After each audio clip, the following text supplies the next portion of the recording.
Now ORS, what do you mean by ORS? Oral rehydration salt. Oral rehydration salt, that is, you have to use this oral rehydration salts, which are usually present or available in the form of sachet. That is known as, that is having all those components which are required for the rehydration. That is known as oral rehydration salt, not used to stop diarrhea. Now be careful about this. That oral rehydration salt is not the anti-diarrheal drug. It cannot be used to stop the diarrhea. It is only used to balance the liquid of the body, or to become the liquid which is excreted out. So there is dehydration. So it is used to correct the dehydration, that is, it causes the dehydration. So that's why it is known as rehydration salt. So tisot citrate is that salt which can be used as oral rehydration salt, induced in the place of sodium bicarbonate, because bicarbonate gives brown color on standing due to the formation of furfural with glucose.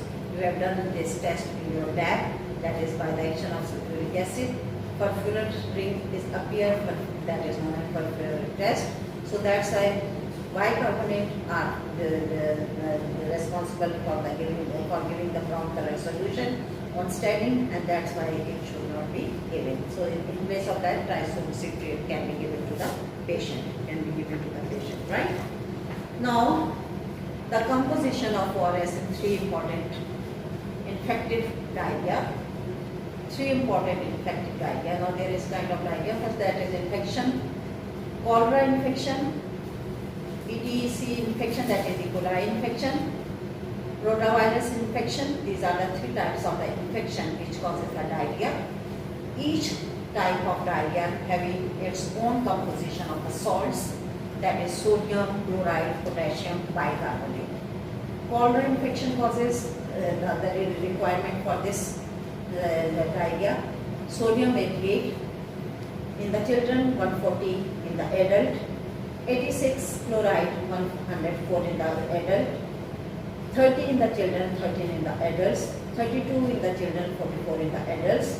E. coli infection causes the required 53 millimoles, 24, 37, 18. Rotavirus 37, 22, 36, 8, 6. New formula for recommended by WHO and UNICEF, that is 2002. They have recommended this preparation of the salts, that is concentration about sodium chloride 26 gram, so sodium is 75 millimole, potassium chloride 1.5 gram, potassium 20 millimole, tisot citrate 2.9 gram, chloride 65 millimoles, glucose 13.5 gram, citrate 10 millimoles, and water 1 liter, glucose 75 millimoles, that is dextrose. So total osmolarity 245 milliosmol per liter is required for the dehydration. Now, maintenance of nutrition. How the nutrition can be maintained in case of diarrheal condition. Now, patient of the diarrhea should not be starved. He should not be starved. So what do you mean by starvation? Means when there is nothing is taken by mouth for the long period of time. That condition is known as starvation, and patient is known as starved patient. So patient of diarrhea should not be starved. Fasting decreases brush water disaccharides and reduces the absorption of salt, water and nutrients. So fasting decreases because the long fasting condition causes the starvation. So fasting condition decreases the brush border disaccharide disaccharidases and reduces the absorption of salt, water and nutrients. Heavy feeding should be avoided. Heavy feeding means the meal having the high caloric diet, or they are heavy in nature, such as bread or any other thing, that is chapati, heavy feeding should not be given to that patient, because it creates a problem in the process of digestion, and then when there is no digestion, it may cause another effect on the GIT.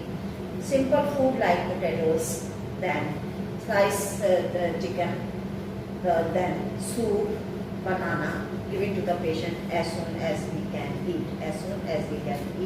Otherwise, during diarrhea, light diet should be given to the patient. Right? So, the drug therapy of the diarrhea consists of specific antimicrobial drug, non-specific antidiarrheal drugs, specific and non-specific. Now, what is specific antidiarrheal drugs?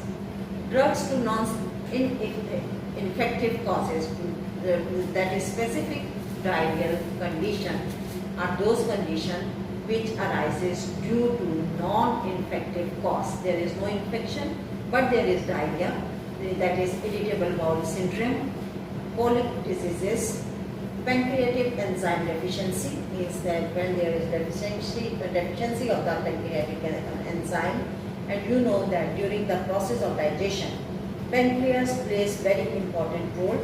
Most of the enzymes, they are secreted by the pancreas, enter into the intestine through the pancreatic duct, such as, for example, you know that amylase, lipase, protease, all these enzymes, they are secreted from the pancreas, and they are responsible for the process of the digestion of the carbohydrate, lipid, protein, and all the nutrients.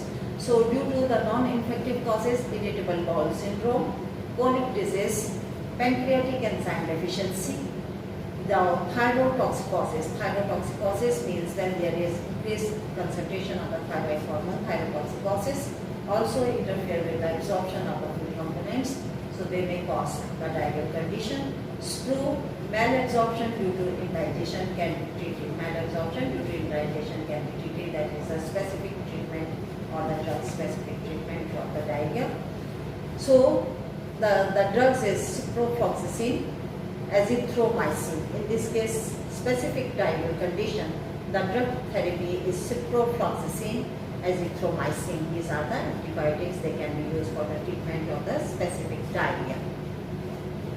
Now, due to E. coli or viruses, cardiomoxazole, norfloxacin, doxycycline, and erythromycin. These are the drugs which can be used for the E. coli or the viruses infection. Fluid therapy can be taken in case of severe cases. Now, diarrhea caused by cholera, that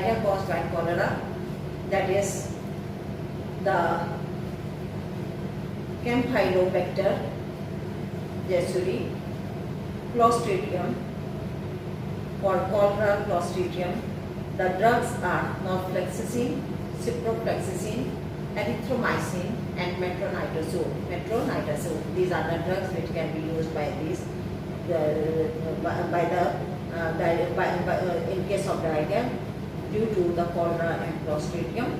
Now, diarrhea associated with bacterial growth in the blind loop, bacterial growth in the blind loop, or diverticulus. Now, what is diverticulus? Diverticulus is the condition in which inflamed pouches appears in the lining of the intestine. What is diverticular or diverticulitis? It is colitis means the inflamed condition of the intestinal cells, that is condition in which there is inflamed pouches. Pouches means the sac-like structures appears in the lining of the intestine, affect the digestive system. These pouches known as diverticula causes pain, abdominal cramps, particularly at the left side of the abdomen, and may cause the nausea and vomiting. So this is known as this condition is known as diverticulitis, right? So amoebiasis, gargantiasis, protozoal infection caused by Giardia, Dambila. In small intestine, the drugs is metronidazole, prolexamide, and furet. These are the drugs which can be used in this condition or in this diarrheal condition or the disease condition. So next is the non-specific. Non-specific, that is classified as Non-specific, classified as absorbent, anti-secretory drugs, anti-motility drugs. So absorbents, what is absorbents?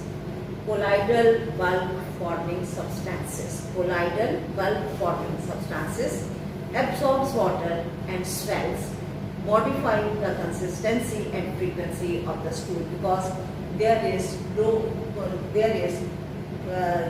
stool, that is the liquid stool or the poor stool passes in case of diarrhea. So when to become the thickness of the stool, or to cause the thickness of the stool, colloidal bulk forming substances can be used, that is they absorb the water, they become swells, modify the consistency and frequency of the stool. Now ispapol, psyllium, methyl cellulose are also used as a colloidal bulk forming substances. Uses irritable bowel syndrome and diarrhea, that is abdominal pain. Now anti-secretory drug. Anti-secretory drugs, first is the sulfasalazine.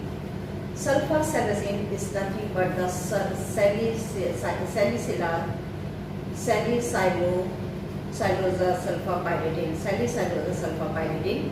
Now salicylic sulfapyridine or the sulfasalazine, it is a compound of 5-amino salicylic acid, 5-amino salicylic acid with sulfapyridine linked through azo bond. This is known as the sulfosalazine. This is the complete structure of sulfosalazine, having 5-amino salicylic acid. Then this is the azo bond. This is the azo bond. That is bond present between two nitrogen is known as azo bond. Then this is the sulfapyridine group.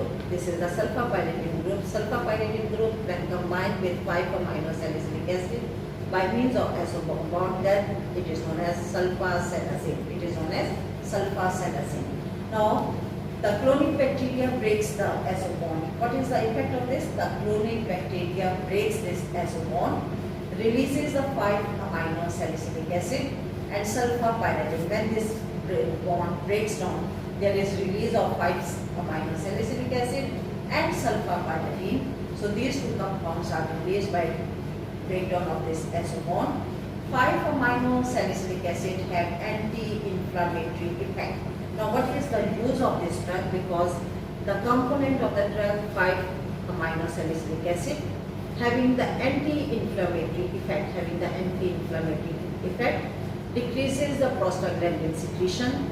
Why there is decrease in the prostaglandin? Because prostaglandin causes increase in the absorption of this water or the liquid. So there is decrease in the prostaglandin, decrease secretion. Leukotrienes inhibits cytokine. Now platelets activating factor PF and nuclear transcription factor. These are the anti-secretory drugs. Dose is 3 to 5 milligrams per day for 2 weeks. Maintenance therapy from 1.5 to 2 grams per day as long as to prevent the relapse. Means कि दोबारा जब ये बीमारी ना आ जाए उसको कहते हैं relapse होना. So it prevents the relapse of this disease condition. It may cause the rashes, adverse effect that it may cause the rashes, fever, joint pain, hemolysis, blood dysplasia, that is abnormality in the blood components, headache, nausea, vomiting and anemia.